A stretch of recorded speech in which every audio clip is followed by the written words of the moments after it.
कैसे हो मेरे सारे भाई। स्टडी ब्लॉग में आप लोगों का स्वागत है। आज हम पॉलिटी में शुरुआत करेंगे आपातकालीन शक्तियों से। राष्ट्रपति युद्ध, बाह्य आक्रमण, सशस्त्र विद्रोह, इनकी आशंका के आधार पर राष्ट्रपति आपातकाल घोषित कर सकता है। आपातकालीन शक्तियां: संघ शासन पर प्रभाव।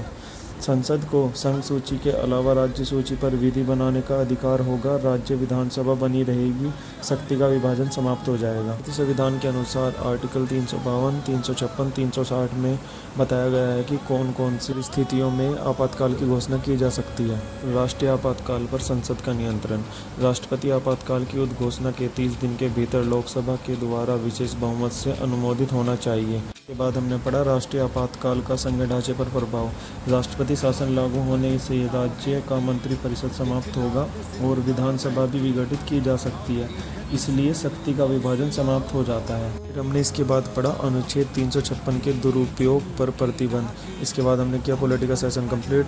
फिर चलते हैं हिस्ट्री की तरफ। आज हमने शुरुआत करी गुप्त साम्राज्य से। गुप्त साम्राज्य का संस्थापक श्रीगुप्त था तथा इन्होंने कुषाणों को हटाकर अपना राज्य स्थापित किया। इसके बाद हमने पढ़ा समुद्रगुप्त का इलाहाबाद अभिलेख। फिर पढ़ा हमने भानुगुप्त का एरन अभिलेख, जिसमें सती प्रथा के अभिलेख के साक्ष्य सर्वप्रथम मिले। इसके बाद हमने पढ़ा चंद्रगुप्त द्वितीय के बारे में। इसके काल में गुप्त साम्राज्य शिखर पर था तथा शकों को पराजित कर पश्चिमी भारत पर नियंत्रण किया तथा उज्जैन को द्वितीय राजधानी बनाया। इसी के काल में चीनी यात्री फायान भारत आया तथा अपना ग्रंथ फोकियोकी लिखा। फिर हमने पढ़ा गुप्त काल की प्रशासनिक पद्धति के संदर्भ में, जहाँ पर सिक्कों पर लक्ष्मी का चित्र अंकित होता था।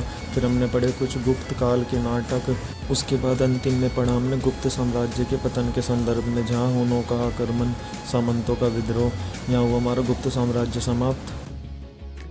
भाई 4 घंटे बाद अब उठे हैं और अब 10 मिनट का लेते हैं ब्रेक और खाना वाना खाएंगे। आज हमने शुरू किया साइंस एंड टेक में सैरोगेसी से।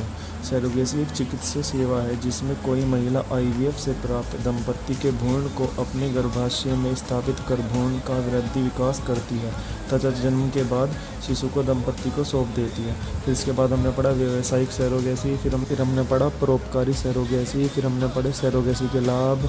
फिर इसके बाद हमने पढ़े सैरोगेसी से संबंधित मुद्दे। शुरू किया हमने डीएनए प्रोफाइलिंग।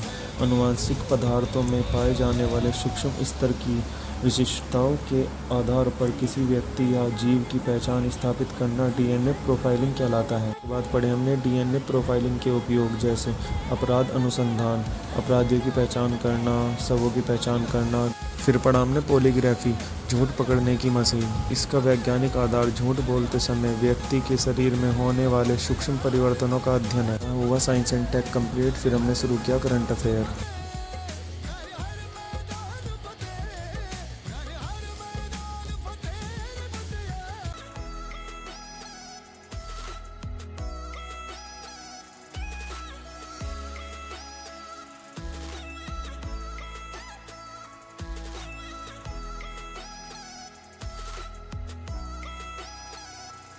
भाई आज का टास्क हुआ कंप्लीट।